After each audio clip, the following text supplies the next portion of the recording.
I'd spent so much time growing and loving and caring for these plants, but after my sister died, my plants took a big hit. These things I'd loved on all summer suddenly didn't even matter anymore. I'd look at them from the window, withering away, and I think, wish that was me. I just didn't have the desire to take care of them or anything. But one day I decided I had to get up and I had to try.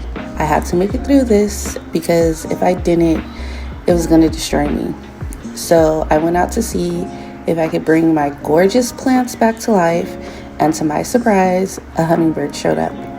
And it stayed there for a while before I even started to record it.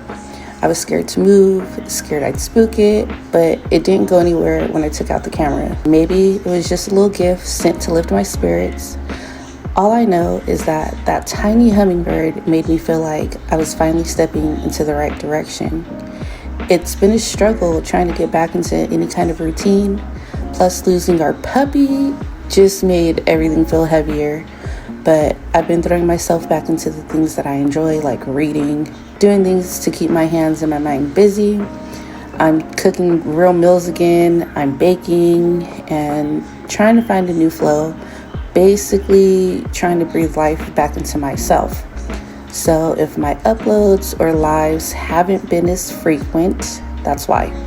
I've been recording, but life's just been a lot, and I'm still learning how to fit this YouTube journey into this new version of life that I'm living right now.